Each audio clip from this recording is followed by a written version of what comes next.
पंडित दुर्गानाथ जब कॉलेज से निकले तो उन्हें जीवन निर्वाह की चिंता उपस्थित हुई। वे दयालु और धार्मिक थे। इच्छा थी कि ऐसा काम करना चाहिए जिससे अपना जीवन भी साधारणतः सुखपूर्वक व्यतीत हो और दूसरों के साथ भलाई और सदाचरण का भी अवसर मिले। वे सोचने लगे, यदि किसी कार्यालय में क्लर्क बन जाऊं तो अपना निर्वाह हो सकता है, किंतु सर्वसाधारण से कुछ भी संबंध न रहेगा। वकालत में प्रविष्ट हो जाऊं तो दोनों बातें संभव है, किंतु अनेकानेक यत्न करने पर भी अपने को पवित्र रखना कठिन होगा। पुलिस विभाग में दीन पालन और परोपकार के लिए बहुत से अवसर मिलते रहते हैं, किंतु एक स्वतंत्र और सदाचार प्रिय मनुष्य के लिए वहाँ की हवा हानिप्रद है। शासन विभाग में नियम और नीतियों की भरमार रहती है। कितना ही चाहो पर वहाँ कड़ाई और डांट डपट से बचे रहना असंभव है। इसी प्रकार बहुत सोच विचार के पश्चात उन्होंने निश्चय किया कि किसी जमींदार के यहाँ मुख्तार आम बन जाना चाहिए। वेतन तो अवश्य कम मिलेगा, किंतु दीन खेतीहरों से रात दिन संबंध रहेगा। उनके साथ सद्व्यवहार का अवसर मिलेगा। साधारण जीवन निर्वाह होगा और विचार दृढ़ होंगे। कुंवर विशाल सिंह जी एक संपत्तिशाली जमींदार थे। पंडित दुर्गानाथ ने उनके पास जाकर प्रार्थना की कि मुझे भी अपनी सेवा में रखकर कृतार्थ कीजिए।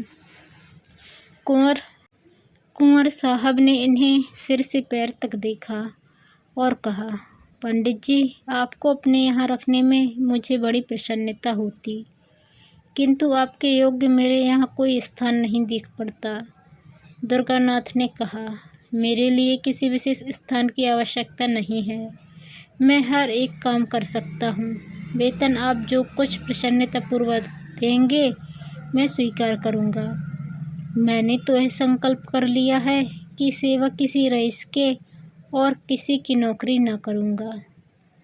कुंवर विशाल सिंह ने अभिमान से कहा, रईस की नौकरी नौकरी नहीं, राज्य है। मैं अपने चपरासियों को 2 रुपये माहवार देता हूँ और वे तंजेब के अंगरखे पहन कर निकलते हैं। उनके दरवाज़ों पर घोड़े बंधे हुए हैं। मेरे कारिंदे 5 रुपये से अधिक नहीं पाते, किंतु शादी विवाह वकीलों के यहाँ करते हैं। ना जाने उनकी कमाई में क्या बरकत होती है। बरसों तनख्वाह का हिसाब नहीं करते। कितने ऐसे हैं जो बिना तनख्वाह के कारिंदी या चपरासीगिरी को तैयार बैठे हैं, परंतु अपना यह नियम नहीं। समझ लीजिए, मुख्तार आम अपने इलाके में एक बड़े जमींदार से अधिक रोब रखता है। उसका ठाठ बाट और उसकी हुकूमत छोटे छोटे राजाओं से कम नहीं। जिसे इस नौकरी का चस्का लग गया है, उसके सामने तहसीलदारी झूठी है। पंडित दुर्गानाथ ने कुंवर साहब की बातों का समर्थन किया, जैसा कि करना उनकी सभ्यता अनुसार उचित था। वे दुनियादारी में अभी कच्चे थे। बोले, मुझे अब तक किसी रईस की नौकरी का चस्का नहीं लगा है। मैं तो अभी कॉलेज से निकला आता हूँ और ना मैं इन कारणों से नौकरी करना चाहता हूँ जिनका कि आपने वर्णन किया, किंतु इतने कम वेतन में मेरा निर्वाह न होगा। आपके और नौकर आसामियों का गला दबाते होंगे। मुझसे मरते समय तक ऐसे कार्य न होंगे। यदि सच्चे नौकर का सम्मान होना निश्चय है तो मुझे विश्वास है कि बहुत शीघ्र आप मुझसे प्रसन्न हो जाएंगे। कुंवर साहब ने बड़ी दृढ़ता से कहा, हाँ, यह तो निश्चय है कि सत्यवादी मनुष्य का आदर सब कहीं होता है, किंतु मेरे यहाँ तनख्वाह अधिक नहीं दी जाती। जमींदार के इस प्रतिष्ठा शून्य उत्तर को सुनकर पंडित जी कुछ खिन्न हृदय से बोले, तो फिर मजबूरी है। मेरे द्वारा इस समय कुछ कष्ट आपको हो तो क्षमा कीजिएगा, किंतु मैं आपसे कह सकता हूँ कि ईमानदार आदमी आपको सस्ता ना मिलेगा। कुंवर साहब ने मन में सोचा कि मेरे यहाँ सदा अदालत कचहरी लगी ही रहती है। सैकड़ों रुपए तो डिग्री और तजवीज़ों तथा और अंग्रेज़ी कागज़ों के अनुवाद में लग जाते हैं। एक अंग्रेज़ी का पूर्ण पंडित सहज ही में मिल रहा है, सो भी अधिक तनख्वाह नहीं देनी पड़ेगी, इसे रख लेना ही उचित है। लेकिन पंडित जी की बात का उत्तर देना आवश्यक था, अतः कहा, महाशय, सत्यवादी मनुष्य को कितना ही कम वेतन दिया जाए, वह सत्य को न छोड़ेगा, और न अधिक वेतन पाने से बेईमान सच्चा बन सकता है। सच्चाई का रुपए से कुछ संबंध नहीं। मैंने ईमानदार कुली देखे हैं और बेईमान बड़े बड़े धनाढ्य पुरुष। परंतु अच्छा, आप एक सज्जन पुरुष हैं। आप मेरे यहाँ प्रसन्नतापूर्वक रहिए। मैं आपको एक इलाके का अधिकारी बना दूंगा और आपका काम देखकर तरक्की भी कर दूंगा। दुर्गानाथ जी ने 20 रुपये मासिक पर रहना स्वीकार कर लिया। यहाँ से कोई 2.5 मील पर कई गांव का एक इलाका चांदपार के नाम से विख्यात था। पंडित जी इसी इलाके के कारिंदे नियत हुए।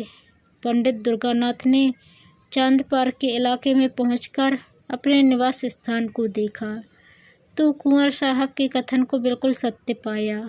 यथार्थ में रियासत की नौकरी सुख संपत्ति का घर है। रहने के लिए सुंदर बंगला है जिसमें बहुमूल्य बिछौना बिछा हुआ था। सैकड़ों बीघे की सीर, कई नौकर चाकर, कितने ही चपरासी, सवारी के लिए एक सुंदर टांगन, सुख ठाट बाट के सारे सामान उपस्थित। किंतु इस प्रकार की सजावट और विलास की सामग्री देखकर उन्हें उतनी प्रसन्नता न हुई, क्योंकि इसी सजे हुए बंगले के चारों ओर किसानों के झोपड़े थे। फूस के घरों में मिट्टी के बर्तनों के सिवा और सामान ही क्या था। वहाँ के लोगों में वह बंगला कोट के नाम से विख्यात था। लड़के उसे भय की दृष्टि से देखते, उसके चबूतरे पर पैर रखने का उन्हें साहस न पड़ता। इस दीनता के बीच में इतना बड़ा ऐश्वर्ययुक्त दृश्य उनके लिए अत्यंत हृदय विदारक था। किसानों की यह दशा थी कि सामने आते हुए थर थर काँपते थे। चपरासी लोग उनसे ऐसा बर्ताव करते थे कि पशुओं के साथ भी वैसा नहीं होता। पहले ही दिन कई सौ किसानों ने पंडित जी को अनेक प्रकार के पदार्थ भेंट के रूप में उपस्थित किए, किंतु जब वे सब लौटा दिए गए तो उन्हें बहुत आश्चर्य हुआ। किसान प्रसन्न हुए, किंतु चपरासियों का रक्त उबलने लगा। नाई और कहार खिदमत को आए, किंतु लौटा दिए गए। अहीरों के घरों से दूध से भरा हुआ मटका आया, वह भी वापस हुआ। तमोली एक ढोली पान लाया, किंतु वह भी स्वीकार न हुआ। आसामी आपस में कहने लगे कि कोई धर्मात्मा पुरुष आए हैं, परंतु चपरासियों को तो ये नई बातें असह्य हो गईं। उन्होंने कहा, हुजूर, अगर आपको ये चीज़ें पसंद ना हों तो ना लें, मगर रस्म को तो ना मिटाएं। अगर कोई दूसरा आदमी यहाँ आएगा तो उससे नए सिरे से यह रस्म बांधने में कितनी दिक्कत होगी। यह सब सुनकर पंडित जी ने केवल यही उत्तर दिया, जिसके सिर पर पड़ेगा वह भुगत लेगा, मुझे इसकी चिंता करने की क्या आवश्यकता। एक चपरासी ने साहस बांधकर कहा, इन असामियों को आप जितना गरीब समझते हैं उतने गरीब ये नहीं हैं। इनका ढंग ही ऐसा है, भेष बनाए रहते हैं, देखने में ऐसे सीधे साधे मानो बेसींग की गायें हैं, लेकिन सच मानिए इनमें का एक एक आदमी हाई कोर्ट का वकील है। चपरासियों के इस वाद विवाद का प्रभाव पंडित जी पर कुछ न हुआ। उन्होंने प्रत्येक गृहस्थ से दयालुता और भाईचारे का आचरण करना आरंभ किया। सवेरे के 8 बजे तक तो गरीबों को बिना दाम औषधियाँ देते, फिर हिसाब किताब का काम देखते। उनके सदाचरण ने असामियों को मोह लिया। मालगुजारी का रुपया, जिसके लिए प्रतिवर्ष कुर्की और नीलामी की आवश्यकता होती थी, इस वर्ष एक असारी पर वसूल हो गया। किसानों ने अपने भाग सराहे और वे मनाने लगे कि हमारे सरकार की दिनों दिन बढ़ती हो। कुंवर विशाल सिंह अपनी प्रजा के पालन पोषण पर बहुत ध्यान रखते थे। वे बीज के लिए अनाज देते और मजूरी और बैलों के लिए रुपए। फसल कटने पर एक का 1.5 वसूल कर लेते। चांद पर के कितने ही आसामी इनके ऋणी थे। चैत का महीना था। फसल कट कट कर खलियानों में आ रही थी। खलियान में से कुछ अनाज घर में आने लगा था। इसी अवसर पर कुंवर साहब ने चांद पार वालों को बुलाया और कहा, हमारा अनाज और रुपया बेबाक कर दो। यह चैत का महीना है। जब तक कड़ाई न की जाए तुम लोग डकार नहीं लेते। इस तरह काम नहीं चलेगा। बूढ़े मलूका ने कहा, सरकार, भला आसामी कभी अपने मालिक से बेबाक हो सकता है? कुछ अभी ले लिया जाए, कुछ फिर दे देंगे। हमारी गर्दन तो सरकार की मुट्ठी में है। कुंवर साहब, आज कौड़ी कौड़ी चुका कर यहाँ से उठने पाओगे। तुम लोग हमेशा इसी तरह हीला हवाला किया करते हो। मलूका विनय के साथ, हमारा पेट है, सरकार की रोटियां हैं। हमको और क्या चाहिए? जो कुछ उपज है वह सब सरकार ही की है। कुंवर साहब से मलूका की यह वचालता सही न गई। उन्हें इस पर क्रोध आ गया। राजा रईस ठहरे। उन्होंने बहुत कुछ खरी खोटी सुनाई और कहा, कोई है जरा इस बुढ़े का कान तो गरम करो। वह बहुत बढ़ बढ़कर बातें करता है। उन्होंने तो कदाचित धमकाने की इच्छा से कहा, किंतु चपरासी कादर खां ने लपक कर बूढ़े की गर्दन पकड़ी और ऐसा धक्का दिया कि बेचारा जमीन पर जा गिरा। मलूका के 2 जवान बेटे वहाँ चुपचाप खड़े थे। बाप की ऐसी दशा देखकर उनका रक्त गर्म हो उठा। वे दोनों झपटे और कादिर खां पर टूट पड़े। धमाधम शब्द सुनाई पड़ने लगा। खां साहब का पानी उतर गया, साफा अलग जा गिरा। अचकन के टुकड़े टुकड़े हो गए, किंतु जवान चलती रही। मलूका ने देखा बात बिगड़ गई।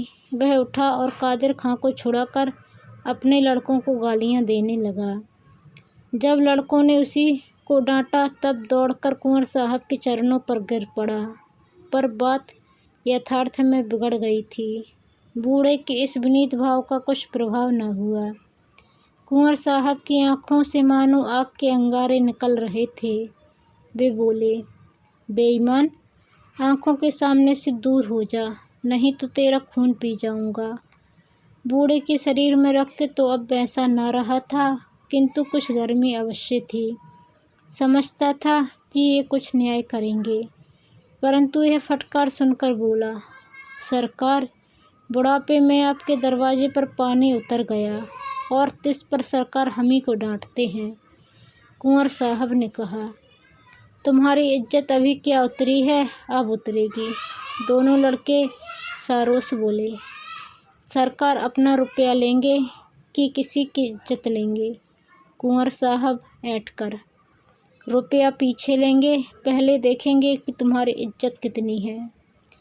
चांद पार के किसान अपने गांव पर पहुंचकर पंडित दुर्गानाथ से अपनी राम कहानी कह ही रहे थे कि कुंवर साहब का दूत पहुंचा और खबर दी कि सरकार ने आपको अभी अभी बुलाया है। दुर्गानाथ ने असामियों को परितोष दिया और आप घोड़े पर सवार होकर दरबार में हाजिर हुए।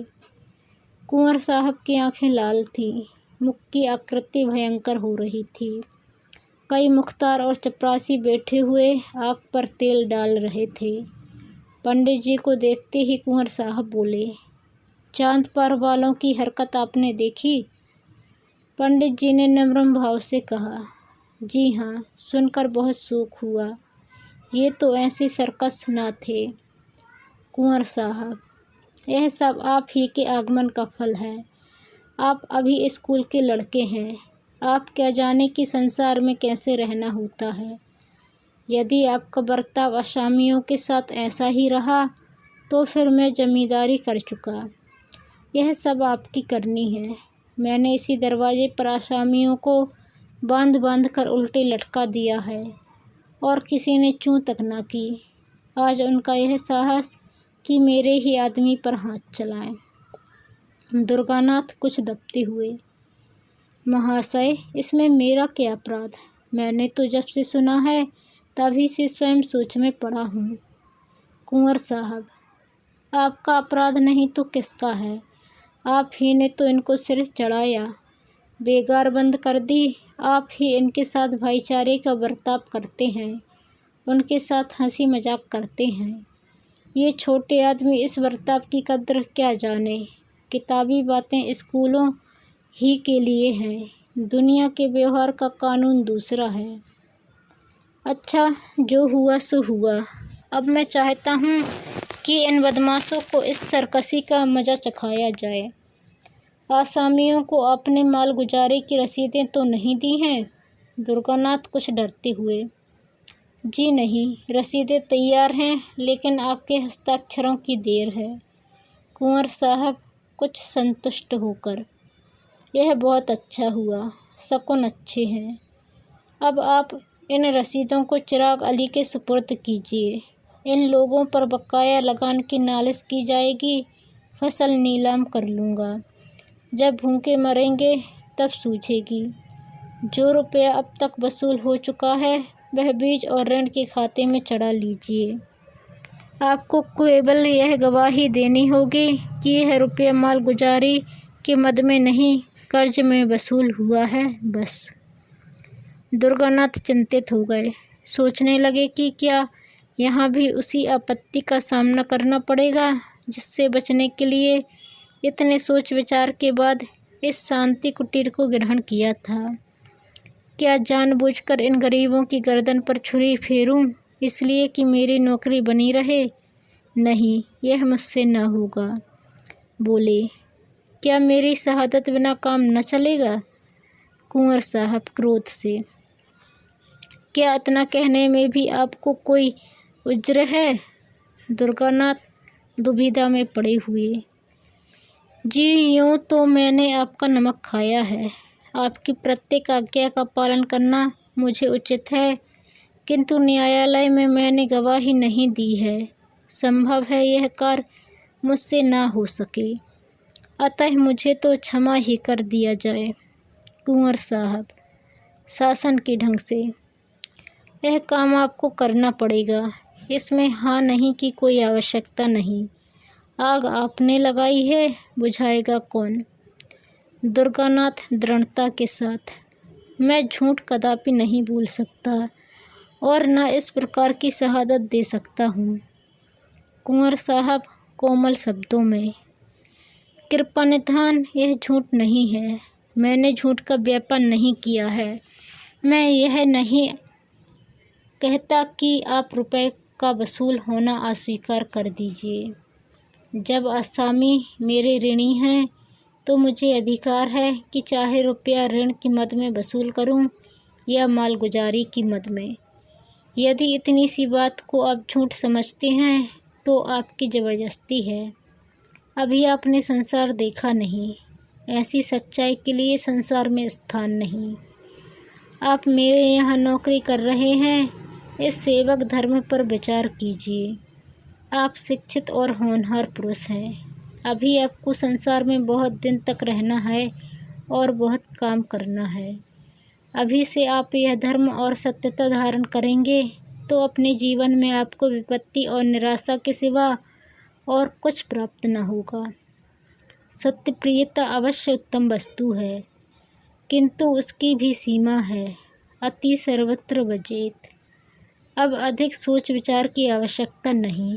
यह अवसर ऐसा ही है। कुंवर साहब पुराने खुर्राट थे। इस फेंकने से युवक खिलाड़ी हार गया। इस घटना के तीसरे दिन चांदपार के असामियों पर बकाया लगान की नालिश हुई। सम्मन आए, घर घर उदासी छा गई। सम्मन क्या थे, यम के दूत थे। देवी देवताओं की मिन्नतें होने लगीं। स्त्रियां अपने घर वालों को कोसने लगीं और पुरुष अपने भाग्य को। नियत तारीख के दिन गांव के गवार कंधे पर लोटा डोर रखे और अंगोछे में चवाना बांधे कचहरी को चले। सैकड़ों स्त्रियां और बालक रोते हुए उनके पीछे पीछे जाते थे, मानो अब वे फिर उनसे न मिलेंगे। पंडित दुर्गानाथ के 3 दिन कठिन परीक्षा के थे।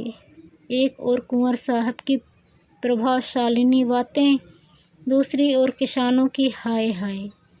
परंतु विचार सागर में 3 दिन निमग्न रहने के पश्चात उन्हें धरती का सहारा मिल गया।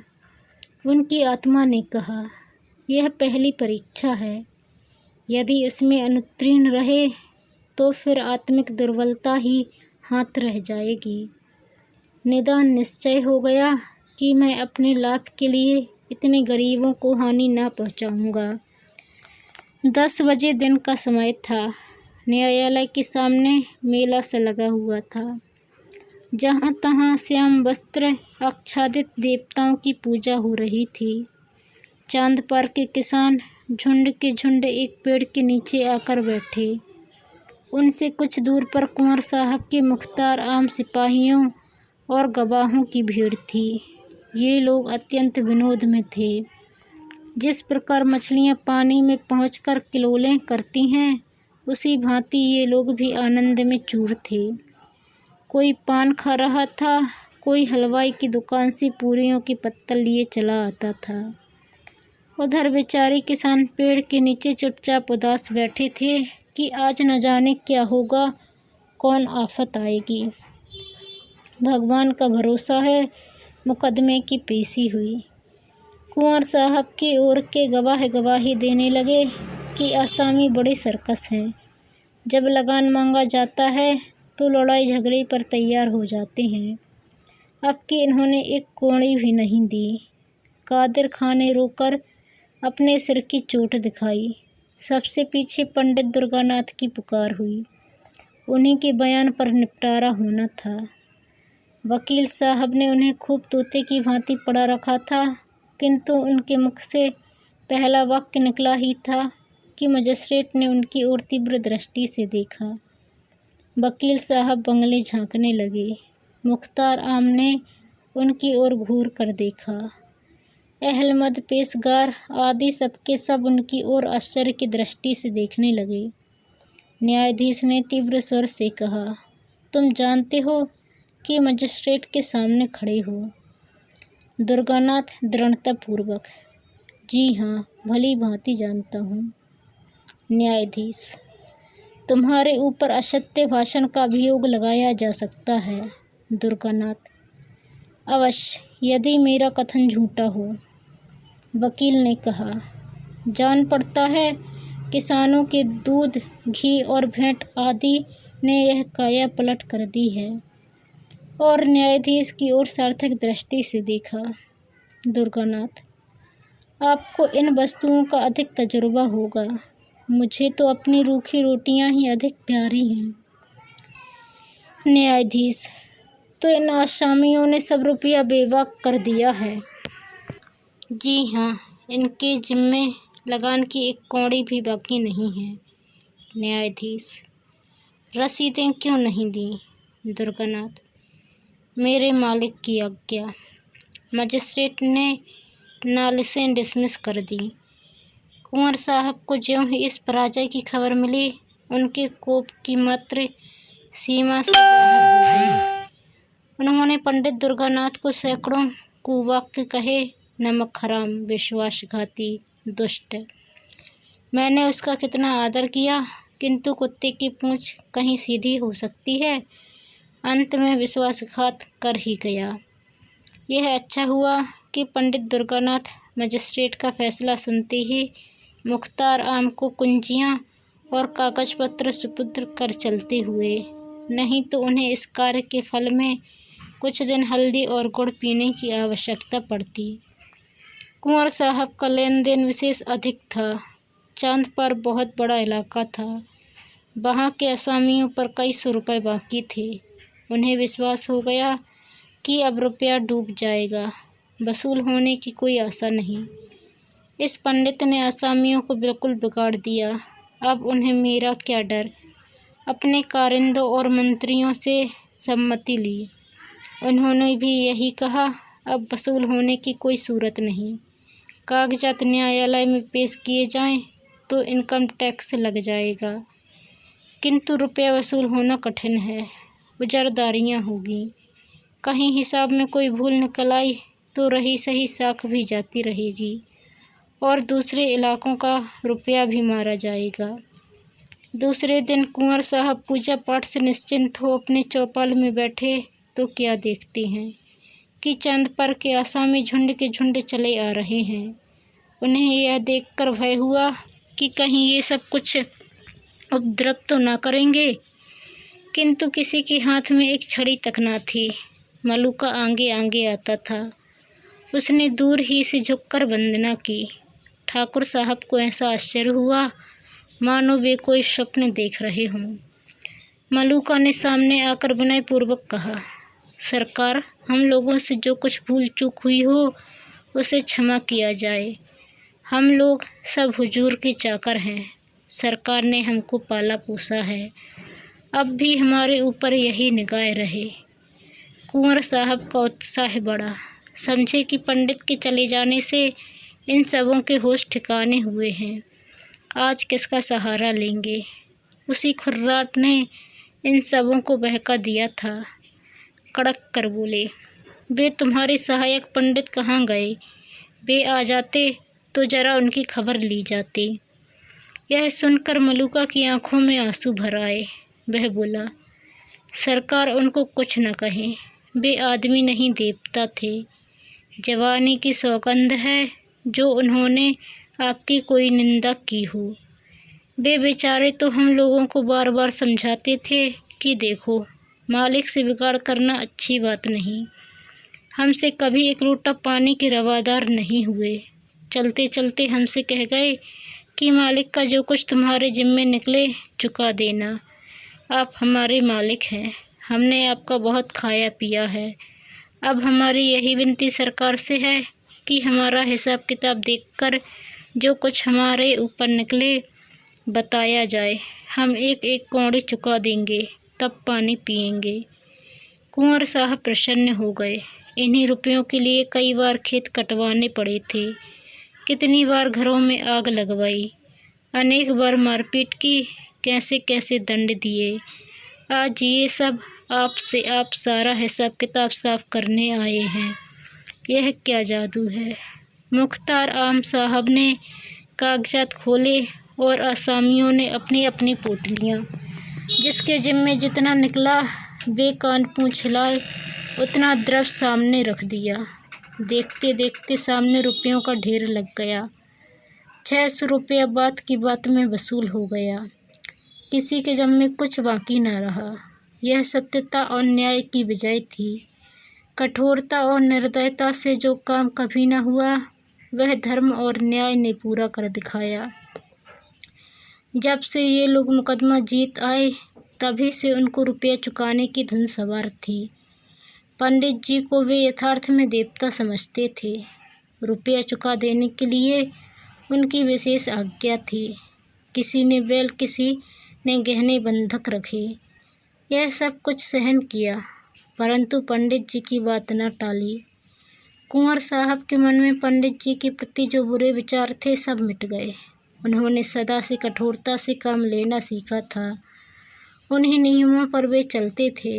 न्याय और सत्यता पर उनका विश्वास न था, किंतु आज उन्हें प्रत्यक्ष देख पड़ा कि सत्यता और कोमलता में बहुत बड़ी शक्ति है। ये आसामी मेरे हाथ से निकल गए थे, मैं इनका क्या बिगाड़ सकता था? अवश्य वह पंडित सच्चा और धर्मार्थ पुरुष था। उसमें दूरदर्शिता ना हो, काल ज्ञान ना हो, किंतु इसमें संदेह नहीं कि वह निष्पक्ष और सच्चा पुरुष था। कैसी ही अच्छी वस्तु क्यों ना हो, जब तक हमको उसकी आवश्यकता नहीं होती तब तक हमारी दृष्टि में उसका गौरव नहीं होता।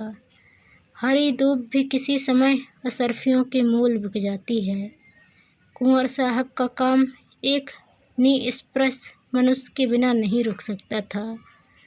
अतः पंडित जी के इस सर्वोत्तम कार्य की प्रशंसा किसी कवि की कविता से अधिक न हुई।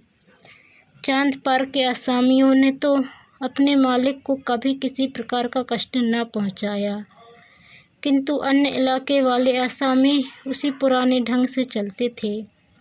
इन इलाकों में रगड़ झगड़ सदैव मची रहती थी। अदालत, मारपीट, डांट डपट सदा लगी रहती थी। किंतु ये सब तो जमींदार के श्रृंगार हैं।